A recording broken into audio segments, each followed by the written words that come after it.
Olá, este é o primeiro Agenda Estratégica de 2024. Agenda Estratégica é um serviço que nós desenvolvemos aqui na Retoque para analisar o cenário político, o cenário econômico, o cenário de negócios no Brasil, a partir da análise das notícias na mídia, da análise do conteúdo de redes sociais e também, eventualmente, do uso de aplicativos aí de inteligência artificial. Com base nisso, numa metodologia que nós temos, que é baseada num estudo científico já de muitos anos, da sociologia, o Agenda 7, que é o pressuposto de que a mídia, a imprensa, ela pauta a agenda pública. Mesmo quando a imprensa não é a responsável pelo surgimento, em primeiro lugar, dos assuntos. Mas, com certeza, quando a grande mídia abraça um desses assuntos que surgiu na sociedade, esse assunto, então, passa a fazer parte do Agenda 7, ou seja, da agenda política, da agenda pública de uma determinada cidade, de um determinado estado, uma determinada nação, do mundo inteiro, como um todo. Então, a partir desse postulado científico do Agenda 7, nós expandimos, além da análise da notícia, da agenda, né, do agendamento feito pela mídia, incluímos, obviamente, as redes sociais e também, em especial, os motores de busca na internet. Os motores de busca na internet, especialmente o Google, que nós utilizamos aqui, eles são uma temperatura de como alguns tópicos são abordados, vamos dizer assim, em tempo real na nossa sociedade. E mais do que isso, como já temos muitos anos desses motores de busca, nós podemos fazer pesquisas históricas, né? Pesquisas sobre temas diferentes, sobre anos diferentes, geografias diferentes. Então, o Google nos proporciona essa facilidade através de três ferramentas. A primeira ferramenta é o Google, que todos nós conhecemos, que ele nos permite analisar a quantidade de menções que existem sobre um determinado tópico. Então, se eu quero saber, por exemplo, quanto o termo sustentabilidade é referenciado na internet, coloco sustentabilidade, dou uma busca e o Google me fornece o número de tópicos que existe com essa palavra na internet. E eu posso restringir, né? Eu quero saber como foi isso somente nos últimos 12 meses, nos últimos 3 meses, etc. Então, o Google é uma ferramenta muito eficiente para a gente medir a temperatura de alguns temas da sociedade, da economia ou dos negócios. O Google News também, porque o Google News ele é um agregador de notícias de vários veículos de comunicação. Então, ele nos oferece um repertório, um portfólio de como a mídia trata esse determinado tópico, tá? A quantidade. Então, se a busca normal do Google me dá o alcance, né? O alcance que um determinado tópico tem na internet, a busca por notícias me dá a relevância, né? que esse tópico tem, a relevância que esse tópico obtém na internet. Por quê? Porque quando um tópico ele é abordado pela mídia, ele ganha uma chancela da imprensa, uma chancela de um assunto importante. Então, naturalmente, ele cresce em importância. E, por fim, temos uma última ferramenta do Google, que é o Google Trends, que é muito interessante, porque mede as nossas buscas. O que nós buscamos. Então, eu consigo medir quanto um tópico é buscado na internet. E também consigo medir, né, e assim eu consigo ter a popularidade desse tópico. Quanto mais buscado um tópico é, mais popular ele é. E, por sua vez, eu posso medir também o quanto esse tópico é buscado como notícia. E assim eu consigo medir a autoridade desse tópico. Porque pessoas que procuram notícias sobre um determinado tema são pessoas que provavelmente já têm um conhecimento mais profundo sobre esse tema. Então, uma procura mais qualificada, que indica a autoridade, que indica um público muito especial, que é o público formador de opinião, enquanto que o público da popularidade é o cidadão. que nós podemos fazer, então, é uma infinidade de cruzamento de dados que nos proporciona ter, se não, obviamente, com precisão aguda e científica, nós precisamos ter um retrato muito bem acabado sobre a reputação digital de um determinado tema, num determinado período, num determinado local. Então, para exemplificar isso, nós decidimos fazer uma agenda estratégica especial neste começo de ano, comparando o primeiro ano da gestão de Jair Bolsonaro, em 2019, com o primeiro ano da gestão de Lula da Silva, em 2023, comparando em termos de reputação digital e análise de noticiário. Por isso que nós chamamos de digital combat, ou seja, um combate, né, de reputação digital entre Jair Bolsonaro e Lula da Silva em seus primeiros anos de gestão.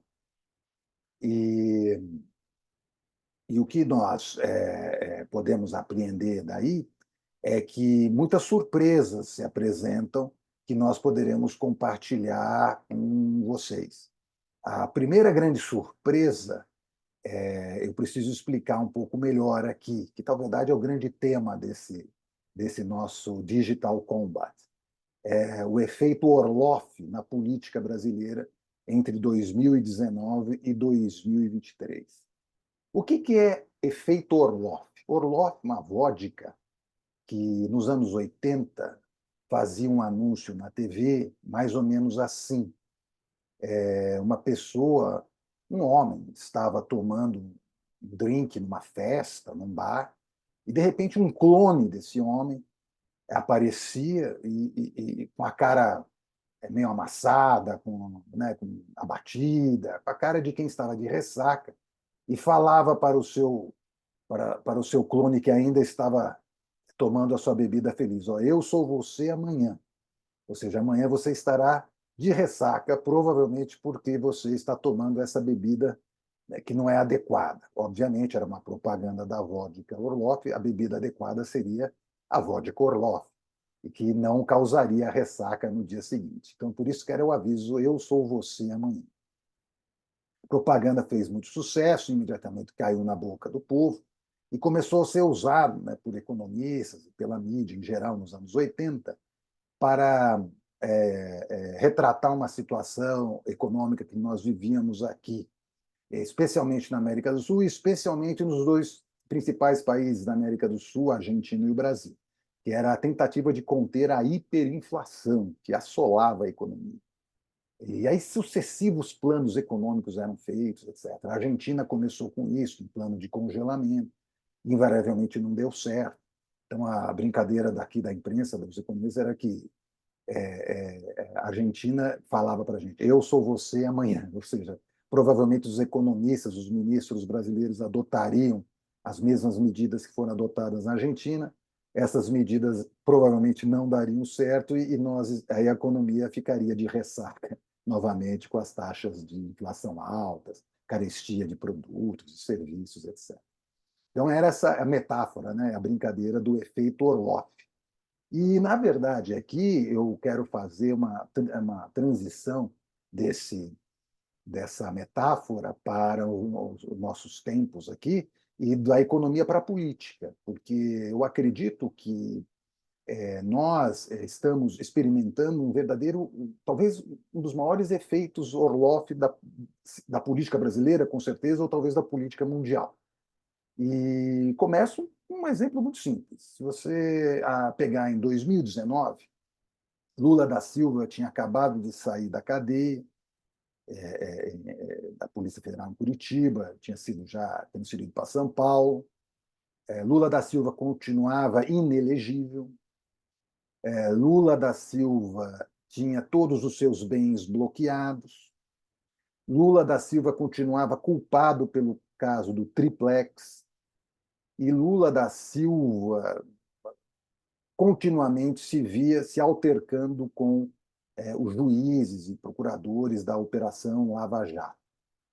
E era essa situação que nós enxergávamos, né, que assistíamos no primeiro ano da gestão de Jair Bolsonaro, em 2019.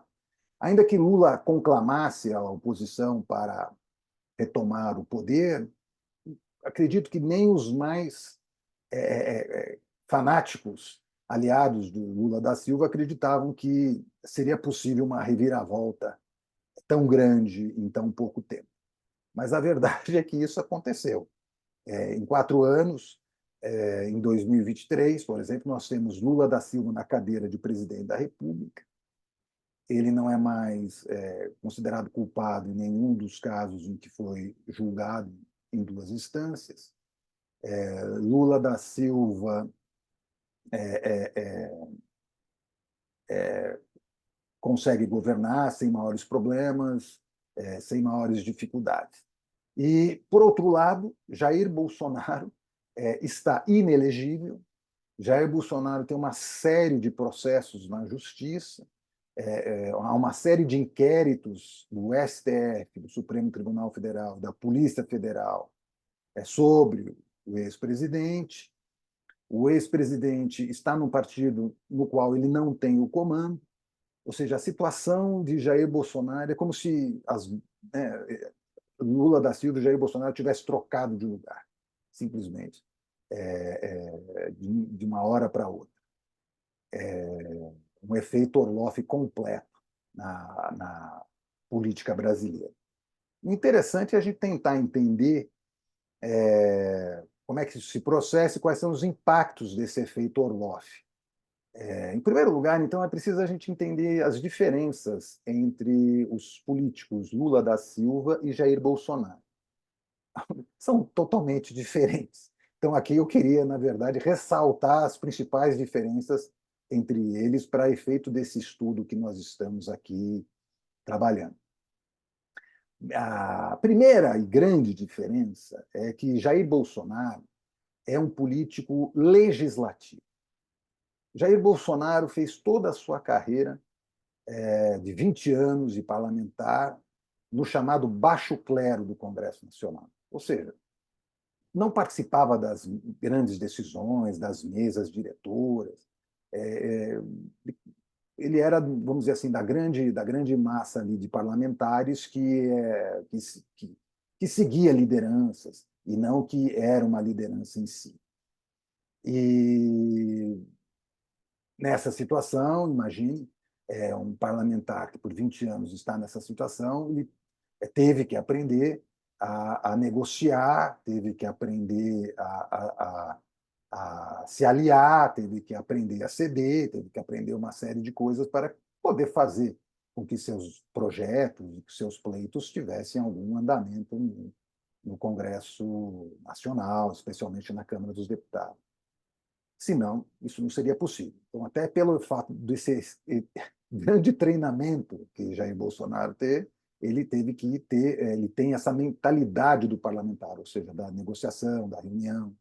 E isso fez com que ele entendesse a mente do parlamentar. Talvez Bolsonaro seja um dos políticos brasileiros que mais conhece assim, a Câmara dos Deputados e a mentalidade do parlamentar comum. Já Lula da Silva é um político executivo. Lula da Silva, desde que começou sua carreira política no sindicato, ele foi logo presidente de um dos maiores sindicatos do Brasil. Lula da Silva, nessa condição, ele negociava com autoridades, com ministros, governadores, prefeitos, em reuniões privadas. Lula da Silva negociava com grandes empresários, inclusive com executivos internacionais. Lula da Silva, então, era um executivo. Ele sempre, né, ele sempre teve essa posição de comando, né, e de lidar, vamos dizer assim, com uma elite, seja a elite da classe sindical, seja a elite patronal, seja a elite das autoridades públicas, ainda que tenha sofrido perseguições, tenha sofrido até uma prisão, lei de segurança nacional, na maior parte das vezes ele estava nessa posição de negociar com grandes lideranças, etc. Desse modo, e Lula da Silva, quando fundou o PT, e nós sabemos que o Partido dos Trabalhadores é uma agremiação com muitos, vamos dizer assim, com muitas linhas diferentes, com muitos grupos diferentes, que têm grandes debates e embates, mas Lula sempre planou aí acima dessas disputas e nunca admitiu que a sua autoridade fosse contestada dentro do Partido dos Trabalhadores. Sempre foi ele quem deu a palavra final no partido. Isso também acho que não resta muita dúvida sobre isso. Então, essa é a primeira grande diferença. E mesmo quando Lula da Silva, é bom lembrar, que foi deputado federal na época da Constituinte, Lula deu declarações na época que não tinha gostado muito da experiência, tanto que ele nunca mais tentou um cargo para o Congresso Nacional.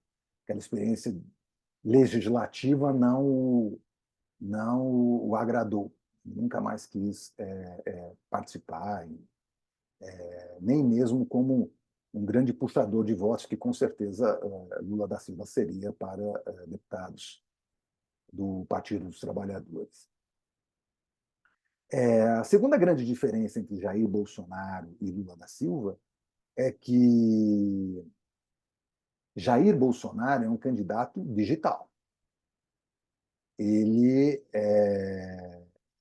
apesar da idade, né, ele é, acredito que cerca aí de uns 8, 10 anos mais novo que Lula, mas vamos dizer assim, Jair Bolsonaro é um boomer, como Lula é um boomer. Ou seja, não, Jair Bolsonaro conseguiu e fez conseguiu se encarnar, né, digitalmente. Talvez até pelas suas dificuldades com a mídia, né? Como um deputado do baixo clero, ele não tinha acesso à grande mídia, expor seus projetos, e com o surgimento dos blogs, internet, mídia, redes sociais, WhatsApp, né, aplicativos de mensagem, Bolsonaro começou a se utilizar disso até por uma necessidade vital, né, para ele ter essa comunicação. E nisso ele foi aprendendo, se desenvolvendo.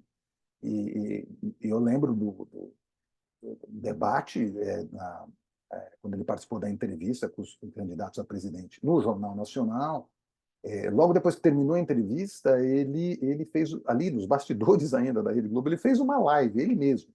Ele mesmo lá promoveu uma live para comentar como tinha sido a entrevista, etc. Ou seja, isso está incorporado aí na atividade de Jair Bolsonaro. E já há muitos anos. Então, assim, além de Jair Bolsonaro ter construído uma imensa audiência, uma imensa rede de seguidores, ele construiu também uma imensa rede de influenciadores digitais que o apoiam. E essa rede, então, que dá uma sustentação digital muito grande para o seu nome e para os seus pleitos. Já Lula da Silva, não. Nós sabemos recentemente, inclusive, que Lula da Silva decidiu encerrar as lives que promovia nas redes sociais. Parecia que não estava tendo o efeito desejado, a audiência desejada.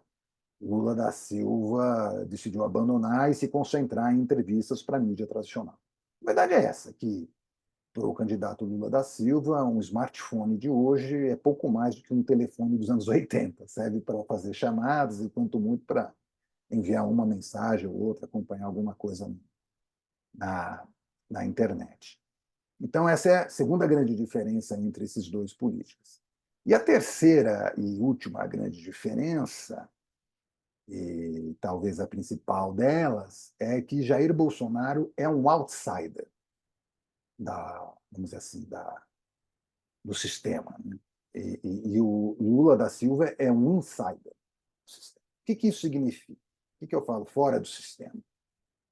Isso significa que o político Jair Bolsonaro ele não é alinhado automaticamente à agenda de diversidade, equidade, inclusão, mudanças climáticas, imunização, que grandes órgãos multilaterais promovem, tais como a Organização das Nações Unidas, a ONU, a Organização Mundial do Comércio, da Saúde, a OMS,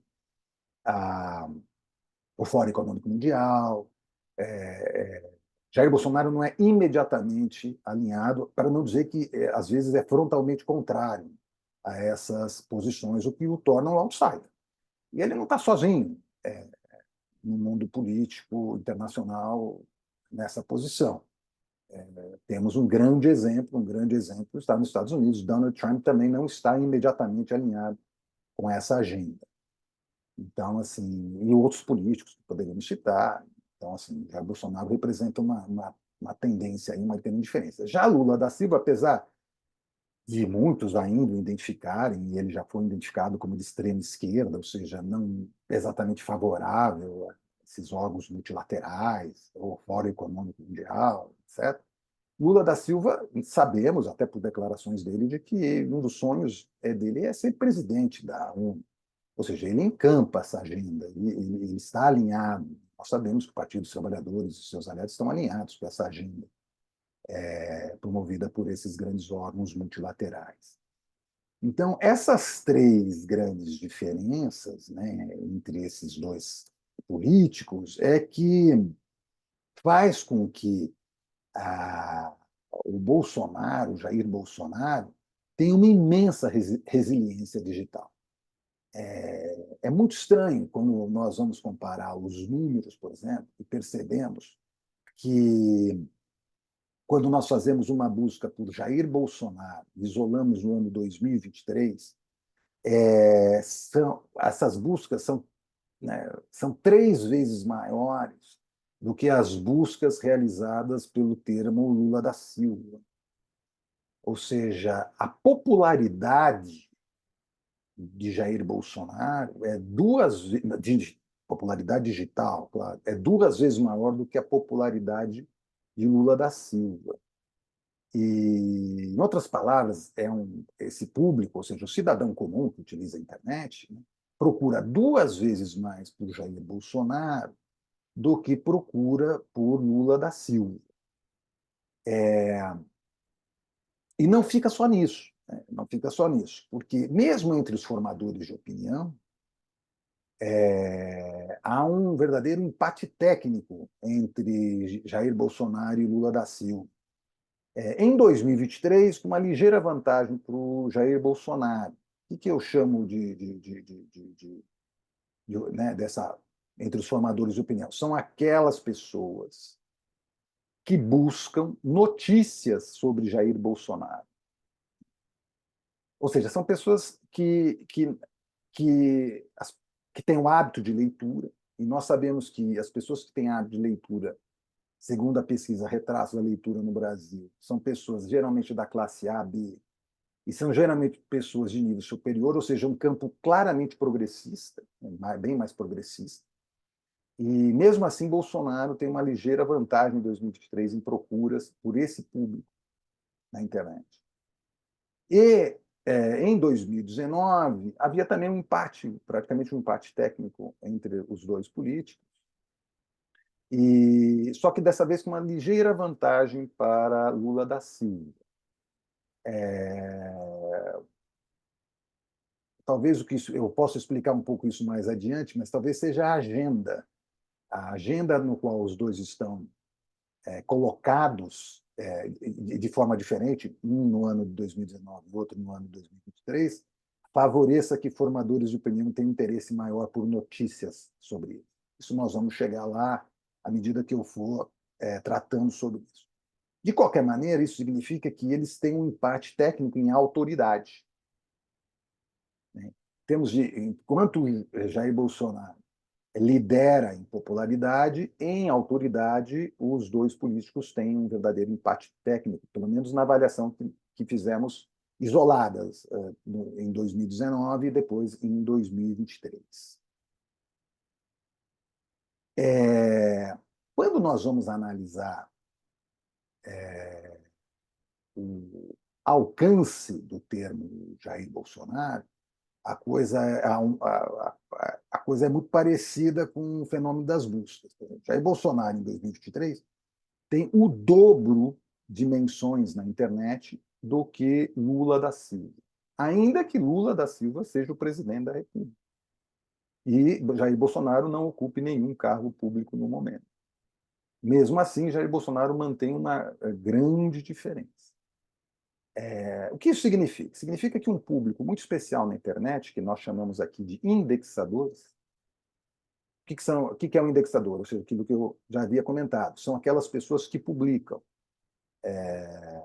imagens, vídeos e textos na internet. Publicam, né, esse tipo de conteúdo. Ou seja, Os indexadores da internet publicam 2 vezes mais conteúdo, ou publicaram, né, 2 vezes mais conteúdo de Jair Bolsonaro em 2023 do que publicaram sobre Lula da Silva, o que dá esse alcance bem maior que Jair Bolsonaro tem na, na, na rede mundial de computadores. E o Jair Bolsonaro também lidera com folga, uma folga muito maior em termos de relevância digital. O que é? Lembrar, relevância digital é a quantidade de notícias que há sobre um determinado tópico na internet. Enquanto, em 2019, o número de notícias de Jair Bolsonaro era 9 vezes maior do que as notícias sobre Lula da Silva, em 2023, esse número cresce muito, cresce, né? Sai de 9 vezes de diferença para 20 vezes de diferença. Ou seja, os jornalistas publicam 20 vezes mais notícias sobre Jair Bolsonaro do que publicam notícias sobre Lula da Silva, ainda que Lula da Silva seja o atual presidente da República. Obviamente, nem de longe isso significa que é um fator positivo, muito pelo contrário. 70% das notícias de Jair Bolsonaro em 2023 são notícias negativas, francamente negativas, contrárias. Ou seja, Jair Bolsonaro sofre um verdadeiro bombardeio da mídia de notícias negativas e, claro, em um número muito mais elevado do que Luiz Inácio Lula da Silva. Quando nós analisamos as notícias sobre Bolsonaro em 2019, a coisa não era tão ruim assim para ele. Em 2019, Bolsonaro tinha 40% de notícias negativas na internet, apurados pelo Google News. E a grande vantagem sobre isso, que sejam notícias positivas ou negativas, é que boa parte delas estavam concentradas no cenário político. O que eu quero dizer? Se nós construímos uma matriz, imagine uma matriz onde eu separo notícias positivas e notícias negativas, de um lado, e separo do outro lado notícias do campo político e do outro notícias do campo criminal e policial. Então eu consigo avaliar, né, as notícias que estão falando sobre Jair Bolsonaro, se elas são positivas ou negativas, e se elas estão no campo da política tradicional ou estão no campo jurídico policial. Quando nós analisamos em 2019, Bolsonaro estava muito bem obrigado nessa questão. Poucas notícias colocavam Bolsonaro no campo jurídico criminal. Enquanto isso, né, ainda que ele tinha várias notícias negativas, podemos falar, por exemplo, ele era acusado de continuar a defender a ditadura militar, o regime da ditadura militar que tivemos no Brasil. Bolsonaro continuamente criticava as reservas indígenas, continuamente criticava ONGs. Bolsonaro tentou emplacar um dos seus filhos como embaixador do Brasil nos Estados Unidos. Então, claro, havia bastante notícias negativas sobre Bolsonaro, mas todas concordem, todas no plano político. Né? Você pode não concordar, mas todas no plano político. Agora, quando a gente analisa as notícias de Lula da Silva em 2019, ainda que em termos quantitativos, em termos de negatividade, seja muito parecida com Bolsonaro. Lula tinha 40% de notícias negativas em 2019, assim como Jair Bolsonaro. Só que 99% dessas notícias, inclusive, né, estavam relacionadas ao campo criminal, jurídico, policial, vamos chamar assim. Era questões que o candidato continuava inelegível, né, o político, né, o Lula da Silva continuava inelegível, ele continuava culpado pelo caso do triplex, ele estava com os bens bloqueados, tratava dos ataques que ele fazia à Operação Lava Jato, ou seja, Lula estava escanteado totalmente, né, no noticiário criminal, né, em 2019. Né? Mas para a gente entender bem essa situação, né, o que aconteceu, a gente tem que analisar as poucas notícias positivas sobre Jair Bolsonaro e as poucas notícias positivas sobre Lula da Silva em 2019. E uma delas que eu destaco dá o caráter, mais ou menos, desse primeiro ano que foi o governo Bolsonaro, né, o primeiro ano do governo Bolsonaro. A grande notícia foi o fim do horário de verão, ou seja, uma notícia, ele conseguiu emplacar por decreto esse fim do horário de verão, perdura até hoje essa medida, ela não foi, entre as várias revogadas no início do governo de Lula da Silva, essa não foi revogada. Então, essa, vamos dizer, a grande notícia positiva de Bolsonaro em 2019. Já Lula da Silva, a grande notícia positiva é que ele conclamava a oposição a se unir contra a ultradireita. Então, veja a diferença, né, de qualidade dessas duas pautas positivas. Enquanto que uma é uma pauta, vamos dizer assim, do dia a dia, corriqueira, a questão do horário de verão, o outro tinha uma pauta, uma agenda política que mirava para as próximas eleições que ocorreriam em 2022. E isso não foi à toa. Né? Quando Lula não foi uma frase vazia, né, dita por Lula, foi uma operação política que realmente aconteceu. E essa operação política foi muito bem feita. Se foi planejado ou se foi um acidente, não sei. Mas o fato é que tudo, né, todos os indícios nos levam a crer que houve uma operação para colocar Jair Bolsonaro, né, no campo das notícias criminais, no campo das notícias jurídico-policiais. E tirar Lula desse campo e levar Lula para o campo da política. E não é à toa que, ainda em 2019, na verdade, logo até antes, Jair Bolsonaro já estava enfrentando esse tipo de situação das notícias jurídicas, né, criminais, quando o TSE continuou a investigar eventuais disparos em massa feitos pela sua campanha eleitoral pelo WhatsApp. Logo teve o assassinato da vereadora Marielle Franco e várias testemunhas chegaram a dizer, ou indícios chegaram a aparecer que poderiam ligar Bolsonaro, seus aliados, a esse crime, como o assassinato de Marielle Franco. E em 2019 inicia o famoso inquérito das fake news, que continua até hoje, onde se analisavam fake news da área política, etc. E não só Bolsonaro, mas vários seus aliados já entraram nesse inquérito. Ou seja, Bolsonaro, logo no começo do seu governo, no começo da sua gestão, em 2019, ainda que isso fosse tênue ainda, já estava sendo arrastado, vamos dizer assim, para aquele lado da matriz, né? Saindo do lado político e sendo levado para as notícias no campo criminal. Bem, a verdade é o seguinte: de 2019 para 2023, realmente aconteceu um verdadeiro efeito Orloff na política brasileira. E realmente tivemos uma inversão de papéis que poucas vezes vista no cenário político brasileiro ou internacional. Em primeiro lugar, isso foi favorecido por uma questão. A Operação Lava Jato colocou a justiça brasileira, juízes e juízas brasileiros, no papel de salvadores da pátria.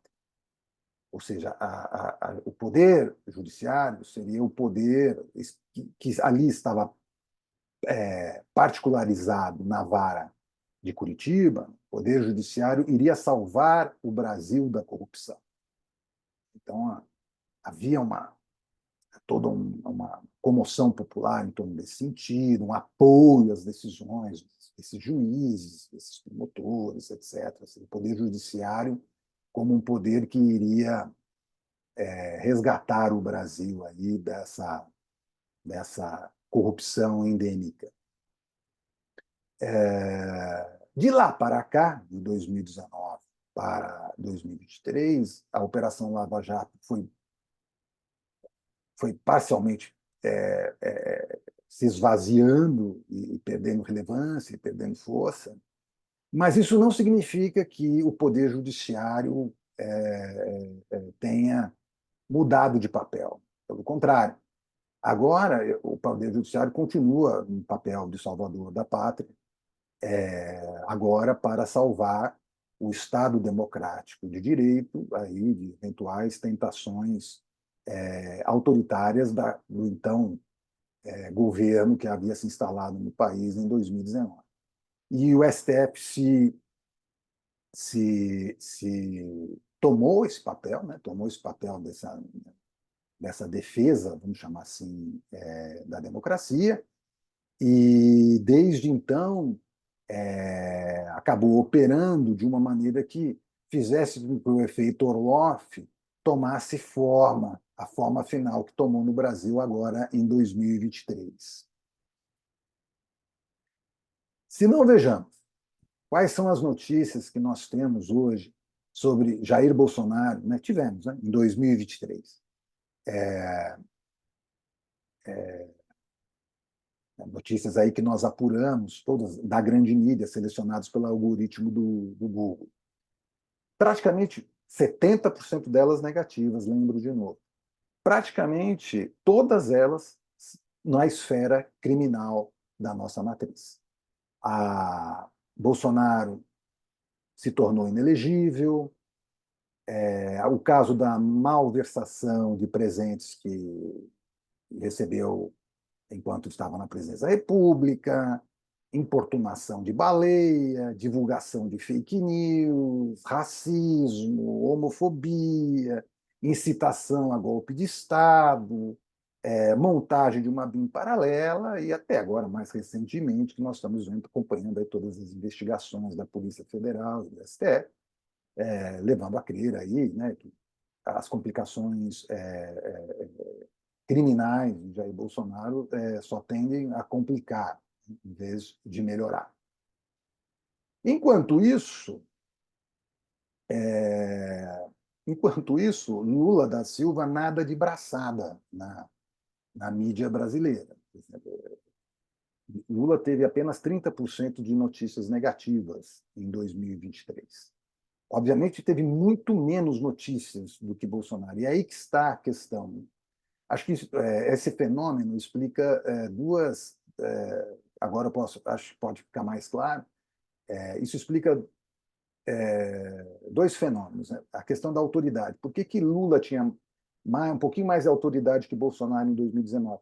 Porque, como ele estava na esfera criminal, né, suas notícias estavam na esfera criminal, os formadores de opinião buscavam mais notícias sobre isso. Quando esse jogo se inverteu em 2023, quando as notícias na esfera criminal estavam mais com Jair Bolsonaro, os formadores de opinião foram um pouquinho mais para Jair Bolsonaro. Então, isso explica aí, ainda que haja um empate técnico nesse quesito. Mas no caso da relevância digital, ou seja, do número de notícias na internet, o número de notícias na internet de Jair Bolsonaro é 20 vezes maior do que de Lula da Silva, mesmo que Lula da Silva seja presidente da República. Mas isso é claramente fácil de explicar pela quantidade de inquéritos, de operações policiais, de ações promovidas sobre Jair Bolsonaro, seus correligionários, seus filhos. Então, obviamente, ele tem uma quantidade imensa, grande de notícias. Claro, ainda que sejam negativas, isso dá uma reputação digital muito maior para Jair Bolsonaro do que para Lula. Lula ficou, em 2023, vamos dizer assim, concentrado, tentou concentrar, no primeiro lugar, numa agenda internacional. Reunião, virou presidente do G20, reunião do G7, visita à Arábia Saudita, para tentar atrair investimentos, etc. Lula da Silva parecia querer incorporar meio que uma coisa meio parlamentarista, um chefe de Estado, quando ele deixava aqui para os seus aliados a chefia de governo. Isso, obviamente, no sistema, mesmo que semipresidencialista, não pode funcionar muito bem. Lula da Silva também se concentrou em assuntos domésticos e também em assuntos que acabaram complicando um pouco, né, a situação. Se nos assuntos internacionais o apoio que Lula deu vamos dizer assim, à Rússia e depois as críticas que fez a Israel na questão do ataque terrorista do Hamas, isso meio que deixou a imagem de Lula da Silva no campo internacional um tanto quanto abalada. No campo interno, no entanto, acredito que estejam os principais fatores aí que, vamos dizer assim, de risco para o futuro aí do governo, que são as seguidas críticas à autoridade do Banco Central, as seguidas críticas à necessidade de um superávit fiscal e, por fim, a tentativa de emplacar um presidente, um aliado na presidência de uma empresa privada como a Vale. Tudo isso acendeu na memória das pessoas aquela vamos dizer assim, um certo espírito intervencionista, né, que há no Partido dos Trabalhadores, em especial no Lula. E isso acaba abalando o mercado financeiro, abalando formadores de opinião, inclusive os próprios aliados, há uma rede muito grande que apoia o Lula, que não pensa da mesma maneira. Então, esses são os principais desafios de Lula, né? Se a gente quiser, vamos dizer assim, entender o que vai acontecer com o atual governo aí nos próximos anos. Agora, para entender o Jair Bolsonaro, temos que analisar a única notícia positiva, praticamente, de Bolsonaro em 2023, que foi o apoio de primeira hora que ele deu a Javier Milei, que acabou virando um apoio ao novo presidente da Argentina. E um apoio que foi reconhecido, inclusive, pelo convite pessoal para o Jair Bolsonaro ser recebido na posse de Javier Milei com honras de chefe de Estado. Então, imagine qual a situação que nós nos deparamos e como é que podemos explicar né, essa resiliência de Jair Bolsonaro, tanto em termos de popularidade na internet, quanto até de maneira internacional. Veja que Javier Milei, mesmo com todas as notícias, com todas as operações da Justiça e da Polícia Federal sobre Jair Bolsonaro e seus aliados, Javier Milei em nenhum momento se sentiu acanhado em aceitar e pedir o apoio de Jair Bolsonaro e depois reconhecer publicamente na posse. Por outro lado, internamente, essa popularidade que continua resiliente, forte, de Jair Bolsonaro. Apesar de 70% de notícias negativas, apesar de ele estar sendo, vamos dizer assim, sofrendo um verdadeiro massacre do noticiário em termos criminais, né, jurídico e policiais. E uma explicação para isso é que está lá naquelas três diferenças que falamos no começo. Ali que está a explicação dessa resiliência do Bolsonaro. Em primeiro lugar, ele é um político legislativo. Então, assim, querendo ou não, ele sabe trafegar na Câmara dos Deputados, no Congresso como um todo, entende como esse pessoal pensa, e o poder legislativo é um poder muito importante no país, especialmente agora. A rede digital que Bolsonaro criou, essa rede digital, apesar de ter sofrido aí uma série de abalos, né, de reprimendas por parte da justiça, cancelamento de contas, perfis foram apagados, proibições, etc. Apesar de toda essa operação, ela continua muito forte, muito resistente. Sem dúvida nenhuma, Jair Bolsonaro talvez seja um dos principais influenciadores da política, sem dúvida, mas dos principais influenciadores, ele e sua rede, do Brasil, quiçá um dos grandes do mundo. Mas, por fim, talvez seja a explicação mais importante nessa história dessa resiliência seja o fato de Jair Bolsonaro ser um outsider. Assim como Trump.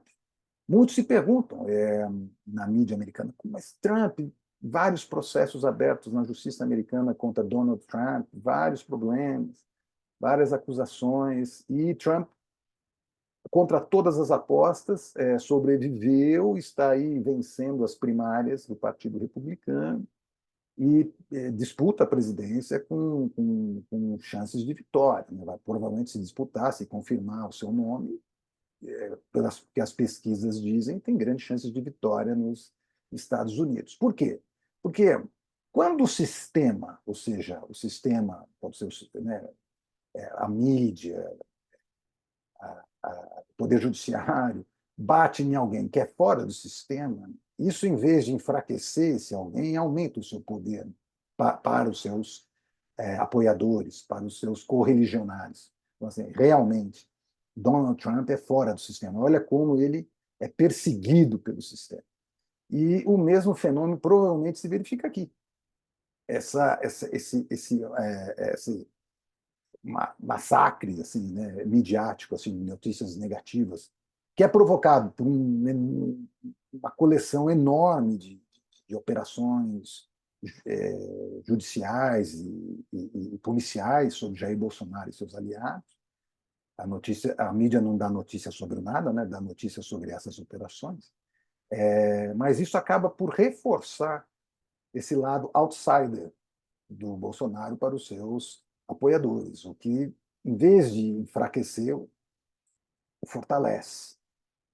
Então, assim, o grande desafio, vamos dizer assim, que agora acredito que a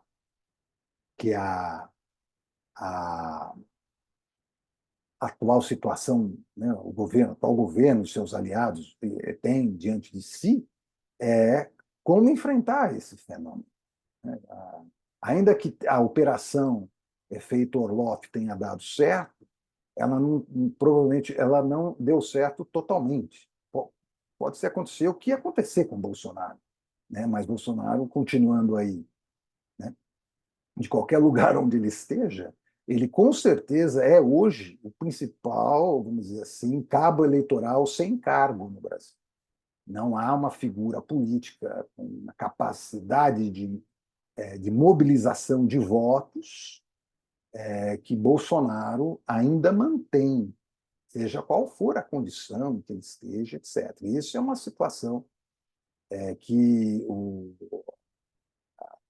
atual governo e seus partidos aliados vão ter que se defrontar e vão ter que analisar para